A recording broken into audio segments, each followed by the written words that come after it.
ज्या तुकोबारायांनी आपल्या अभंगांनी संपूर्ण महाराष्ट्राला विठ्ठल भक्तीत चिंब भिजवलं, ज्या तुकोबांच्या एका दर्शनासाठी हजारो लोक देहूच्या इंद्रायणी काठी रांगा लावायचे, तेच संत तुकाराम महाराज जेव्हा देहाने वैकुंठाला निघून गेले तेव्हा संपूर्ण वारकरी संप्रदाय शोकाकुल झाला.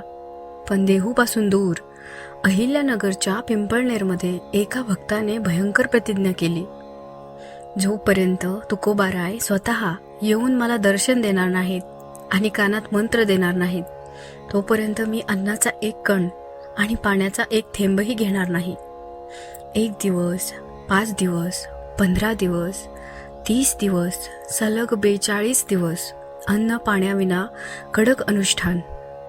शरीर सुकत चाललं होतं, प्राण उठांशी आले होते आणि शेवटी असा चमत्कार घडला ज्याची कल्पनाही कोणी केली नव्हती. एका भक्ताच्या हट्टासाठी आणि निष्ठेसाठी साक्षात तुकोबारायांना वैकुंठावरून परत यावं लागलं. कोण होते ते थोर संत ज्यांच्या उत्कट भक्तीपुढे खुद जगद्गुरु तुकोबांनाही झुकावं लागलं? ज्ञानदेव, नामदेव, एकनाथ आणि तुकाराम यांच्यानंतर वारकरी संप्रदायाचा 5वा पाया मानले गेलेले संत निळोबाराय. चला आजच्या विठ्ठल वाईटच्या विशेष आणि विस्तृत भागात अनुभवूया संत निळोबारायांची अलौकिक त्यागगाथा आणि तुकोबांच्या अनुग्रहाचा तो अद्भुत प्रसंग. जय हरी विठ्ठल. भक्तांनो, वारकरी संप्रदायात एका सुंदर ओवीचा वारंवार उच्चार केला जातो. ज्ञानदेवे रचिला पाया, उभारिले देवालया. या इमारतीचा पाया माऊली ज्ञानोबारायांनी रचला, उभारणी नामदेवांनी केली, खांब एकनाथ महाराजांनी दिले आणि त्यावर छत्र चढवण्याचे काम जगद्गुरु तुकाराम महाराजांनी केले. पण या भव्य भक्ती मंदिराचा 5वा पाया किंवा कळसाचे रक्षण करणारा महान संत म्हणून वारकरी परंपरेत ज्यांचे नाव अत्यंत आदराने घेतले जाते ते म्हणजे संत निळोबाराय.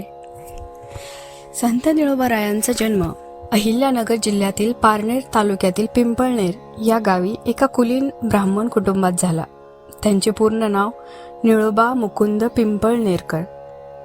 घरात वतनदारी होती, धनदौलत होती, समाजात मान सन्मान होता. शिरूर गावचे कुलकर्णीपद त्यांच्या घराण्याकडे होते. पण ज्याच्या मनात बालपणापासूनच पांडुरंगाची आस लागली होती त्याला या संसाराचे आणि श्रीमंतीचे पाश कसे बांधून ठेवणार? निळोबारायांचे मन संसारात रमेनासे झाले आणि तिथूनच सुरू झाला एका वतनदाराचा महाभक्त आणि संत होण्याचा प्रवास. निळोबाराय शिरूरची वतनदारी सांभाळत असताना त्यांच्या कानावर तुकोबारायांच्या अभंगाची गोडी पडली. तुकोबांची गाथा जणू त्यांच्या हृदयाला भिडली. ज्ञानेश्वर तुकाराम या नावाचा जप त्यांच्या श्वासात सामावला. निळोबारायांना वाटू लागले की हे कागदपत्र, हिशोब, वतनदारी सर्व व्यर्थ आहे. खरी श्रीमंती तर विठ्ठल चरणी आहे. एके दिवशी त्यांनी वतनदारीचे सर्व अधिकार आणि कागदपत्रे सोडून दिली, घरदार सोडले आणि वैराग्य धारण करून ते संत तुकाराम महाराजांच्या दर्शनासाठी देहूच्या मार्गाने निघाले. पण नियतीचा खेळ वेगळाच होता. निळोबाराय देहूत पोचण्यापूर्वीच फाल्गुन वद्य द्वितीयेला संत तुकाराम महाराज सदेह वैकुंठास निघून गेले. देहूत पसरलेला शोक, इंद्रायणीचा उदास किनारा आणि भक्तांचे अश्रू पाहून निळोबारायांच्या पायाखालची जमीनच सरकली. ज्या गुरूंच्या चरणी स्वतःला वाहायचे होते ते गुरु तर निघून गेले होते. इथे निळोबारायांच्या हृदयाचा पार चोळा झाला होता.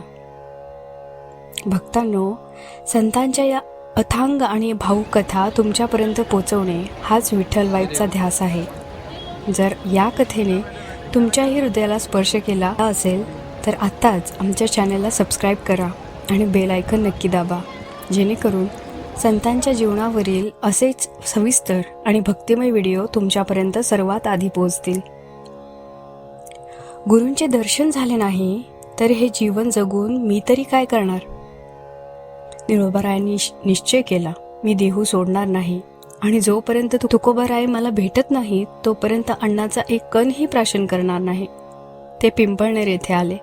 आणि एकांतात अनुष्ठानाला बसले. 1 दिवस गेला, 2 दिवस गेले, 10 दिवस उलटले. निळोबारायांचे शरीर सुकू लागले. 20 दिवस झाले, 30 दिवस झाले. भक्तांमध्ये चिंता पसरली, पण निळोबारायांचा जप सुरूच होता. तुकाराम तुकाराम माऊली तुकाराम. 40 दिवस उलटून गेले. निळोबारायांच्या शरीरातील ताकद पूर्ण संपली होती. श्वास मंद झाला होता, पण डोळ्यात तुकोबांच्या दर्शनाची तीच उत्कट तहान होती. आणि 42व्या दिवशी तो अलौकिक चमत्कार घडला. आकाश दिव्य प्रकाशाने उजळून निघाले.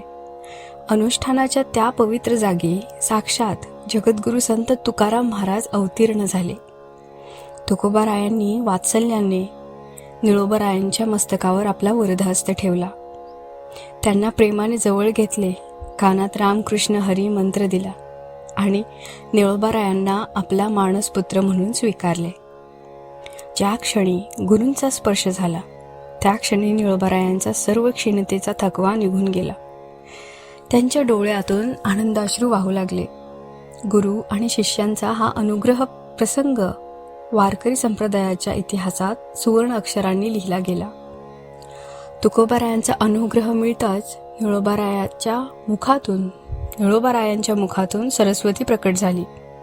ज्याप्रमाणे तुकोबांचे अभंग प्रासादिक होते, तसेच निळोबारायांच्या मुखातून अखंड अभंगवाणी वाहू लागले.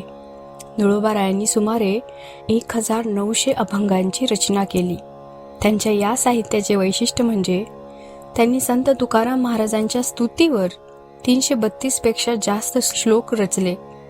आपल्या गुरूंचे असे भव्य आणि भावुक वर्णन जगातील दुसऱ्या कोणत्याही शिष्याने केले नसेल.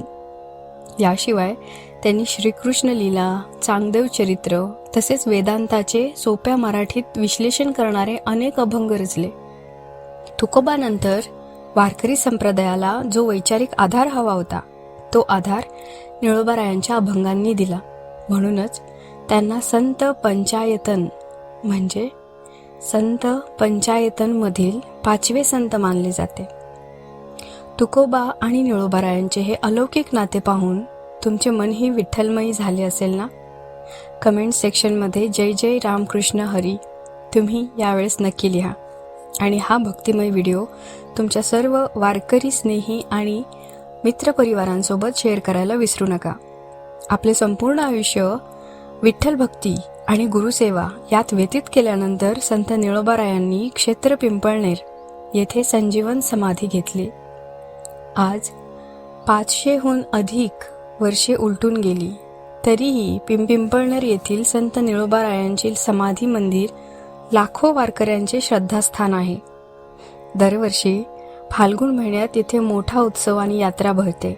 आजही जेव्हा देहूवरून संत तुकाराम महाराजांची पालखी पंढरपूरकडे निघते किंवा वारकरी भजनात बसतात, तेव्हा निळोबारायांचे अभंग तितक्याच आदराने गायले जातात. स्वतः मागे राहून आपल्या गुरुचा महिमा जगभरात गाणारा असा निष्ठावंत शिष्य आणि महान संत पुन्हा होणे नाही. ज्यांनी तुकोबारायांच्या ज्ञानपताकेचे रक्षण केले आणि वारकरी संप्रदायाचा 5वा पाया भक्कम केला, अशा थोर संत निळोबारायांच्या चरणी विठ्ठल वाईब्स परिवाराचा अनंत कोटी साष्टांग प्रणाम. मित्रांनो, संत निळोबारायांच्या चरित्राचा हा विस्तृत भाग तुम्हाला कसा वाटला? आम्हाला कमेंट करून नक्की कळवा. व्हिडिओ आवडला असेल तर लाईक करा, शेअर करा आणि अशाच सखोल आध्यात्मिक कथांसाठी तुमच्या लाडक्या विठ्ठल वाईब्स चॅनेलला नक्की सबस्क्राईब करा. भेटूया नेहमीप्रमाणे संतांच्या अलौकिक जीवनगाथेसह.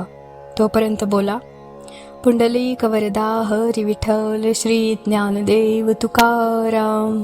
पंढरीनाथ भगवान की जय. रामकृष्ण हरी.